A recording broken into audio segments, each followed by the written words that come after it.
uno siempre está, ya sea un vendor, un cliente que tiene, siempre lo importante es cómo utilizar estas herramientas, la tecnología, la información, porque hoy en día tenemos mucha información, ¿verdad? Pero la administración y el uso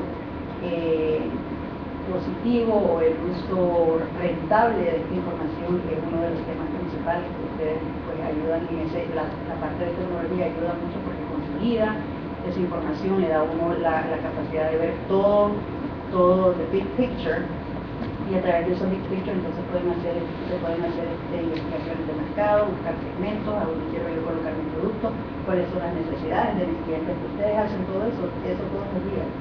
You do that every day. You take the problem solving skills of what are the needs of my clients and how do I take this information that I have so that then I can provide solutions.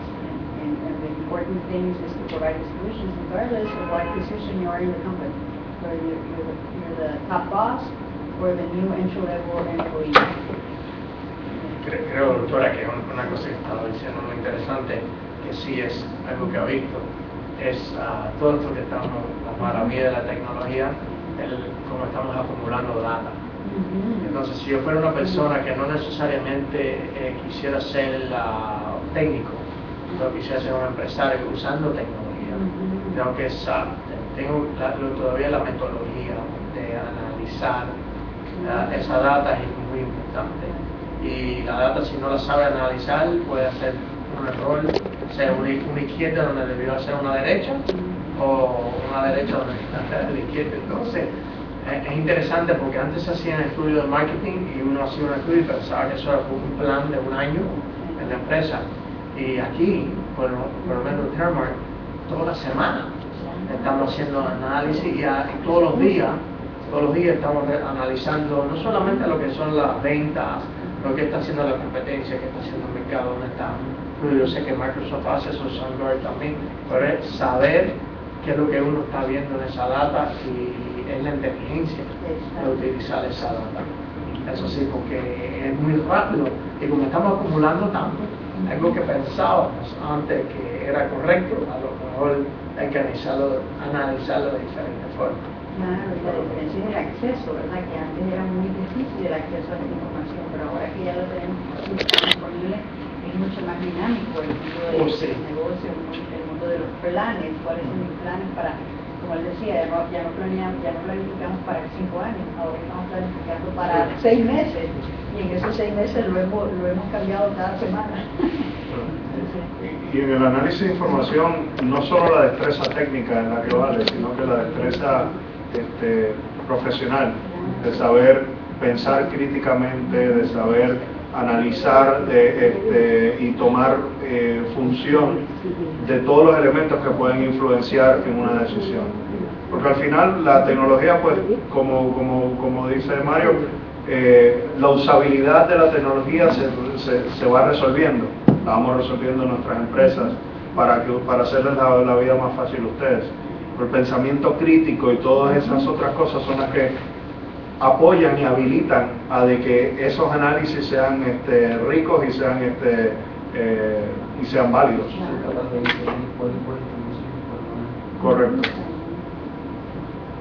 I think one of the adjustments that will need to happen is a temporal adjustment in terms of, you're spanning multiple time zones, you have these mobile devices where people can move the ball forward in tiny increments in terms of learning a particular subject. So, they're waiting for a bus, they can get a little bit done, and that's how we're all functioning now. And it moves more rapidly because you're biting it off in 10-minute increments, as opposed to showing up for a lecture for 2 hours, and then your homework's due by, on that day. It's more little increments, and at the end of the year, you've learned more than what you do today.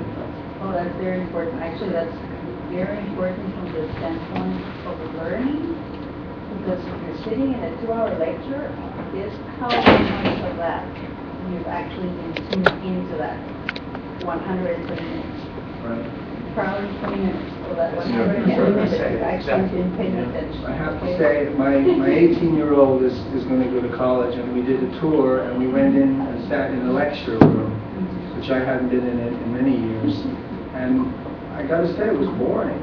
Yes. And this was, you know, to show the parents and these new kids, here's what a lecture's like. And my daughter, I know she was sitting there thinking, oh my goodness, I thought college was going to be interesting.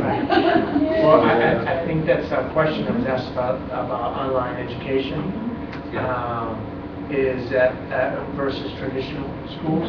Is you know, what I see is how much traditional schools are going to online use online education too. So it is all those very familiar schools that use like virtual to teach because of that nature, podcasts, other lecture, all that. Yeah, we have professors that they are doing their own material. They actually is knowledge in videos, in papers, in something that the students can go and review several times, you know, until they catch the concept. And I also went to a presidential type of university, and sometimes if you miss one lecture, you were lost. You're really lost.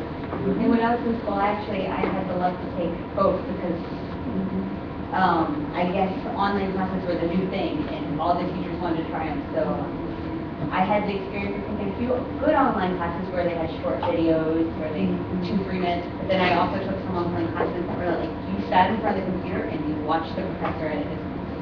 And we've come so far since then in online education. No one does it anymore. No one expects you to sit and watch somebody for an hour on the other end of the camera. So I think it's amazing to see how far technology has come in the past years or so. I think when you look into the paradigm of learning has to adapt itself to the realities of life. No longer when we look into primary and secondary schooling, we can't think about 45-minute increments of, you know, you learn Spanish from 9 to 9:45, then you take a break, then you have to feed yourself. That life doesn't work that way, and changing that into a more realistic perspective is going to help us learn more. It's going to help the society and the world learn differently, learn in a way that is more critical and in a way that is more profound. So when we look into online learning, it's kind of where we want to be, and how we differentiate the experiences, so that you don't call yourself online learning because you're watching a professor over a webcam. You're doing online learning because you're using a variety of resources to go and learn, and that's what's really important. And you can take one thing that I love about online learning is that if you are a professor that has a very good ability to convey a message and to make sure that a student understands, if I'm in another class, I can come to you and understand that because you have a video memory of that, or you have a learning that you share with me. So learning from the best professors is no longer a problem that is because you have to be at that point in time in that particular university and at that particular lifetime. Let me throw a challenge into this. This is something that my son shared with me. So one of the things that, from your perspective, being right in the heart of it, one of the things that has to probably change is a little bit of the paradigm shift of how you prepare these professors to teach students who they don't see. Well, they may see, right? Because they may see through video interaction. One thing is to be in a setting like this, which live, where the body language could be read. Professor could be up there knowing that people are falling asleep. Got to make certain adjustments so that the dynamics are more manageable. Because you can go to someone's desk, slam the desk, and say, "And you were saying?" and you wake people up. The reality is that now, these professors, these educators, are essentially, now becoming more of going into the entertainment world, where you become more of an actor with substance, of course. And you've got to, feel comfortable in front of the camera, feel comfortable understanding that if you go too fast, you don't know who's on the other end, someone who may have a challenge with the language. So it's a whole different dynamics, right? And a lot of it has to do with not just content and the material, but the experience, right? Because, I know for a fact from my days when I was in college, you would go to a class and the content was boring. And you're like, oh, why am I here? But the professor was so dynamic that you just wanted to go, and through osmosis, even though the content was boring, I learned something because the professor was so impactful. And you could get the other way around. If you had an incredible content or curriculum or course, and have the wrong professor, not ready to educate to a virtual set of students, and not be impactful. Well, in some ways, I think technology has helped level the playing field for those professors. Now it doesn't, because we use technology to build interactive tools where the professor is not actually delivering the materials to the students. They're just there to answer questions and resolve problems. So through those tools, all the students get the same experience.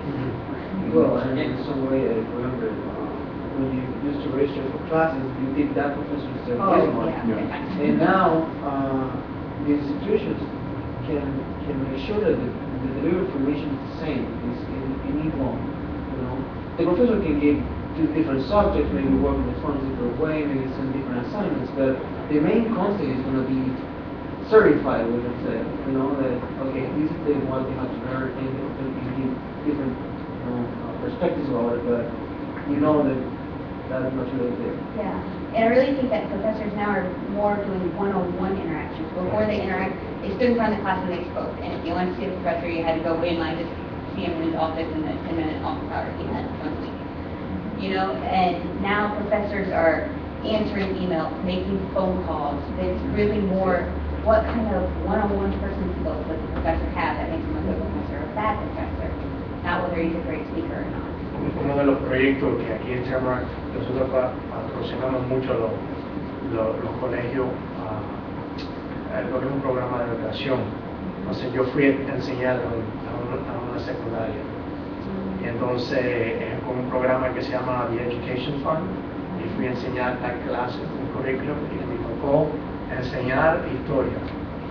Y entonces yo estaba un poco nervioso porque era una clase, eran como 30 muchachos, 34 muchachos y muchachas, y eran de currículum, era de historia americana. Entonces yo lo que le seguía preguntando a la profesora que enseñaba la clase, tenía que enseñar por un día. Iban varios empleados a hacerlo en diferentes colegios. A mí el que me tocó era historia. Entonces yo quería que me dieran qué es lo que tenía que enseñar, qué es lo que es para revisar. Y no te preocupes, no, ven, entonces tú lo que sepas, habla de tu experiencia de ciertos temas. Entonces cuando llegué tenía un smartboard, tenía una pizarra, smartboard con un proyector y tenía acceso al internet. ¿Qué pasa? Que me preguntan una pregunta a la profesora, bueno, dame tu experiencia que sabes de esto. Entonces yo empiezo y bueno, estoy hablando de algo así, vamos a decir de viaje a la luna. ¿Qué es lo que hace? Que en el smartboard cambia y pone proyecciones de NASA y da video de Neil Armstrong tocando pies en la luna. Es así, entonces yo estoy así, entonces empiezo a hablar de, vamos a decir, Martin Luther King, que hace, coge el smartphone, va a un portal y ¡pum! Sale el mismo voz de Martin Luther King dando su discurso en Washington. Entonces, ¿qué pasa? Que no importa el profesor, era como se estaba construyendo la materia y iba a la materia, como dice Hugo, a la materia real. Eso sí, que todo el mundo me estaba mirando, yo mirando a la profesora, qué próximo iba a poner en la pantalla, pero iba a la historia verdadera, no a lo que yo interpretaba. Y el otro tema, como lo que decía Mario también sobre eso, de hacerlo más interactivo y eso, es que uno puede estar tomando la clase con un profesor, pero tiene acceso al material de apoyo de todos los profesores que han estado esa clase. Y y hay algunos que son más interactivos, pero hay que lo explican mejor, entonces pues eso facilita el entendimiento y la capacidad de poder aprender y entender esos conceptos. Yo creo que los profesores también van a aprender.